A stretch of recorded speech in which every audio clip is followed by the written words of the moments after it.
শঙ্খ বাজানোর ফলে কি কি উপকার পাওয়া যায় সেটা জানলে অবাক হয়ে যাবে, যেটি মেডিকেলি সাইন্টিফিকলি প্রুফ হয়ে গেছে। না, আমি এইটা আজকের বলবো না যে আপনি 3বারের বেশি শঙ্খ বাজালে রাক্ষস চলে আসবে, কিন্তু আজকের আমি প্রমাণ দেখিয়ে দেবো যে শঙ্খের ধ্বনি আপনার কতটা উপকার করে শারীরিকভাবে।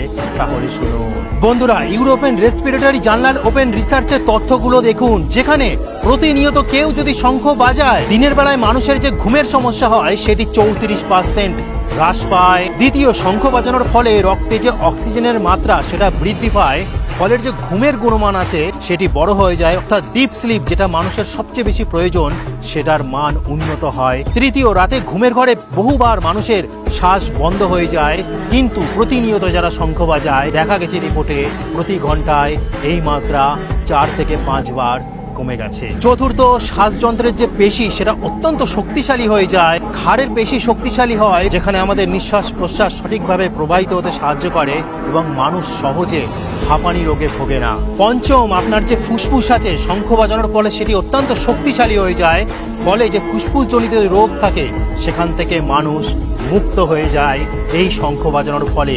এছাড়াও আপনারা জানেন যে শঙ্খের যে ধ্বনি যে রেডিয়েশন সৃষ্টি করে, বাতাসে যে দূষিত ব্যাকটেরিয়া জীবাণু থাকে সেগুলো নষ্ট হয়ে যায়, মারা যায়। এটাও হয়তো খুব শিগগিরই প্রমাণিত হয়ে যাবে, কারণ এতগুলো উপকারী বেরিয়ে এসছে মানব জীবনের, যেখানে ফুসফুস, শ্বাসযন্ত্র, ঘুম সমস্ত কিছু ভালো হয়ে যায় এই শঙ্খ বাজানোর ফলে। তাহলে আমি সনাতন ধর্মকে নিয়ে কেন গর্ব করব না?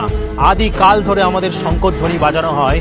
মহাভারতে যখন কুরুক্ষেত্রের যুদ্ধ আরম্ভ হচ্ছিল তখন সবাই শঙ্খ বাজিয়েছিল, যেটা আপনারা গীতার প্রথম অধ্যায় পড়লে জানতে পারবেন। তো শঙ্খধ্বনি এবং শঙ্খ বাজানো এটা আদিকাল ধরে সনাতন ধর্মে চলে আসছে, কিন্তু তার সাইন্টিফিকলি প্রুফ, মেডিকেলি প্রুফ এখন প্রমাণিত হচ্ছে, সেটা আপনারা দেখতে পাচ্ছেন। গর্ব করুন সনাতন ধর্মের। সনাতন ধর্মের কোনো কিছুই কাল্পনিক নয়, সবই প্রমাণিত হচ্ছে, আরো প্রমাণ হবে। তোটা আজকে বলার ছিল। হরে কৃষ্ণ, রাধে রাধে।